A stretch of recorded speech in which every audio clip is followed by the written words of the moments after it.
Good evening and welcome to RevSportz. We have with us Mr. Andrew Dillon. He is the CEO of AFL and he is currently in India.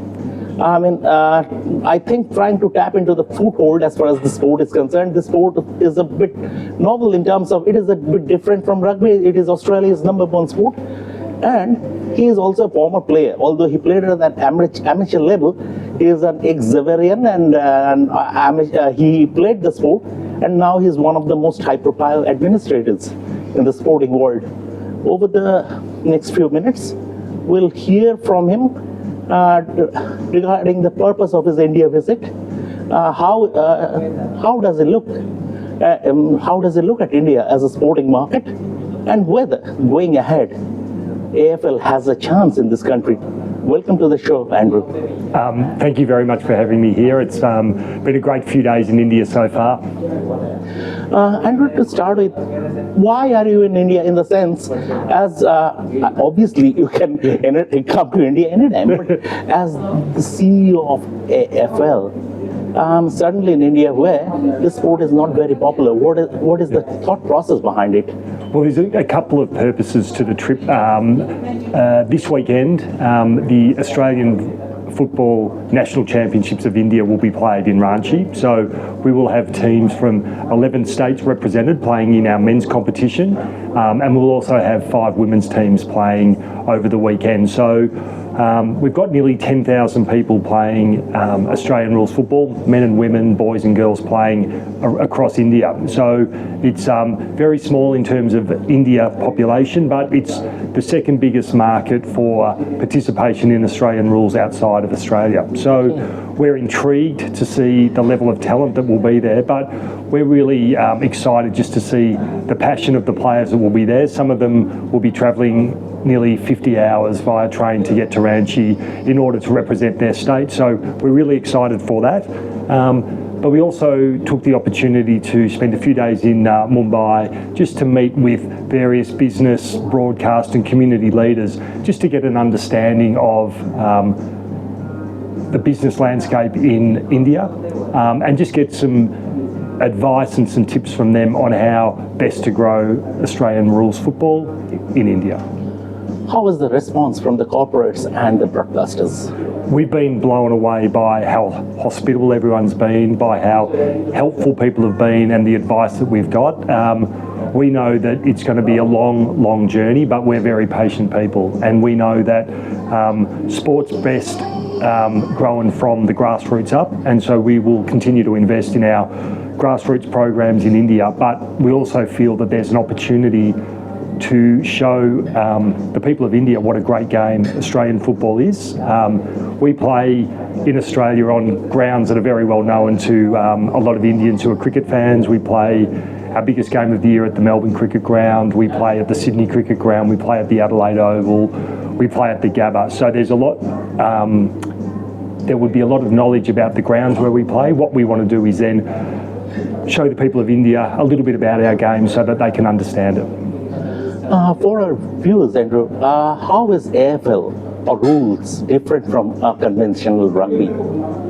Well, our game, for a start, we have in our men's game 18 players on each side. We play on an oval rather than a rectangle. Very different scoring system. In rugby, you can only pass the ball backwards. AFL, Australian rules football, is a 360-degree game, so there's no offside rules. And our scoring system is, if you kick the ball through the 2 big posts, you get 6 points, and if you put it through the side, it's 1 point each. So the other thing about Australian rules football in Australia, we have an average attendance of just under 40,000 for our matches. So on a global scale, we have been top 3 in terms of average attendance for many years behind the NFL and the German Bundesliga, but recently we've been overtaken by a little sport or little league known as the Indian Premier League, which have just got in front of us as well. So we're sitting there, we're a very big sport in Australia. We've got very high attendance and interest in our game in Australia, and we want to look at the opportunities to show it to other parts of the world. As you have mentioned, the Indian Premier League, and it is one of the most lucrative sporting brands in the world. I mean, its brand value is north of $10 million. Its brand value is north of $10 billion. So, I mean, AFL, do you think there is an opportunity in terms of idea exchange, in terms of business idea exchange with the people who runs the IPL and also the people who runs the AFL? Could there be a possibility and grow together? Oh, look, I think potentially we work very closely with Cricket Australia back home because, again, we share venues. So we work very closely with Cricket Australia on different things. And I think there's an opportunity for the AFL and our 18 clubs, soon to be 19 clubs, to learn from the way the Indian Premier League and the Women's Premier League is marketed over here. We have been really impressed with that and really looking forward to the next season of the Premier League just to see the crowd interaction and the like. So the one thing that I know that the AFL and the IPL have in common is that they are equally followed by men and women, and I think that's a great base from which to start any sport. Recently, I bumped into a photograph of Virat Kohli during one of his Australian tours, going to one of the AFL clubs. Yes. And with the ball and a signed shirt, something like that. Yes. So I think, could this be an idea? I mean, the tap into cricketers are icons in India. Cricket is the biggest sport, like as I've already said, AFL is the number one sport in Australia. So in terms of connecting with the Indian people, tapping into the cricketers, could that be a business idea? I think that's a great idea, and we know that a lot of the Australian cricketers have got a great affinity to the AFL. Alex Carey, our Australian wicketkeeper, actually played for one of our AFL teams before finishing football at an early age and then concentrating on cricket, which I think was a great call by him. So yes, and a number of Indian cricketers over the journey have come down to some of our AFL clubs and had an introduction via a jumper or a jersey and a football. But we also know our national championships in India, which will be held in Ranchi over the weekend, which is the home of probably one of the greatest cricketers ever in India, MS Dhoni. And we hopefully one day we'll get him down to one of our Indian AFL games as well. Okay, but so there is also a plan going ahead, maybe a few years down the line, an AFL match is happening in India? Yeah, look, I think what we first of all want to do is really concentrate on the grassroots, like I said before, and grow that interest from the ground up. Exactly. But we have made a lot of progress in a very short period of time in India in terms of connecting with different parts of the country and playing the game. So I think with a concerted effort and investment from the AFL into India, I think we can continue to grow that at a rapid rate. So we also want to focus on coming out of the national championships is where players are representing their state to have opportunities for those players to represent India, which have had an Indian national team compete in our international cup over the journey, and we're looking at opportunities for the best of the Australian football players in India to represent India as well. During your current India visit, I mean, do you think, AFL has potential as far as the Indian market is concerned, as far as wing? You spoke about grassroots. As far as wing youngsters from the grassroots are concerned, do you think AFL has enough potential?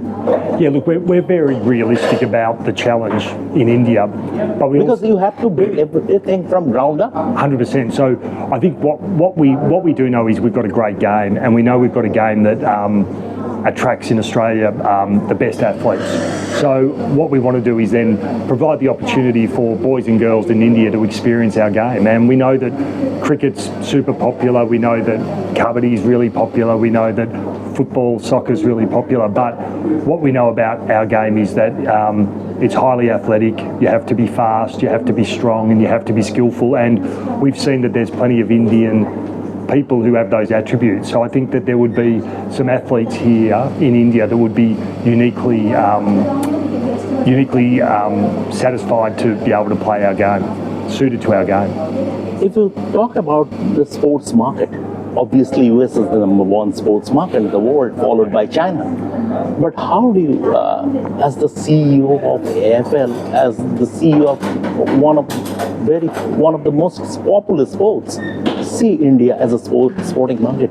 Does India have the potential to match the behemoths? Well, I mean, from what I've seen of India, I think it's the highest population in the world. It's unbelievably quickly growing economy. But what we also know and what we've seen is that India is really setting itself up as a sports performance transformational hub. So I think there's a lot of upside in India. I think things move really quickly here, and I think it's an opportunity that we want to be part of. And how that plays out for the AFL, I think a lot rests on us and the people that we partner with in India to get the game. We know, as I said, we're very realistic, but we just see that there's opportunity in an economy as exciting as this one. Just last couple of questions. One is that India would be hosting the 2030 Commonwealth Games, and India aspired to host the 2036 Olympic Games. What are your views on that? Do you think India is ready? Look, from what I've seen, and I understand the Olympics were held, the Commonwealth Games were held in Delhi a few years back, and they were super successful. So I think seeing the way that the investment in infrastructure that we're seeing here in Mumbai and how quickly things are moving, I think absolutely. And I think a successful Commonwealth Games in 2030 would absolutely set India up for either a tilt at the 2036 or the 2040 Olympic Games. And in terms of Olympics also, I think India, do you think India has a strong case? Look, absolutely. As I said before, it's the fastest growing economy, massive population, and a growing, obviously cricket's the number one sport, but I think a growing interest in a whole lot of other sports. And we've seen some improved performances by Indian athletes in the Olympics at the Asian Games. And I think from what I can see is that India really get behind, the Indian population really get behind their athletic heroes. And I think the more of them that we can have in India, then the more exciting things like the Olympic Games can be.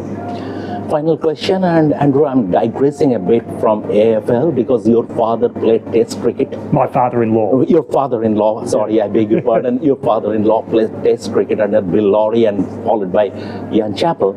And very recently we saw Australia hammer England in the Ashes and all the controversies surrounding the England team. So as an Australian, how is it feeling in terms of Australia convincingly winning the Ashes and England and the bias ball, the so-called bias ball falling flat on its face? I'll leave the Baz ball alone, but I thought it was a great series, and yes, Australia did really well winning 4-1, but there was a couple of pivotal sessions across the 5 tests that really turned, and I think that was the thing that Australia, I think it was their consistency that got them there, and also an incredible batsman by the name of Travis Head and the great Mitch Starc. Do you think Travis Head can win Australia the T20 World Cup? Who are your favourites? I'm hoping Australia goes really well, but I think that's the great thing about 2020 cricket is maybe unlike Test cricket where it's so unpredictable and so many surprises, and I just can't wait to see some of the smaller cricketing nations show their wares over here as well. But wouldn't it be great to see an India-Australia final? Thank you so very much, Andrew. It's a privilege and pleasure having you on our platform, RevSportz. Thank you again. Thanks again, and all the best in your endeavour. Thank you. Thanks for having me on. Cheers.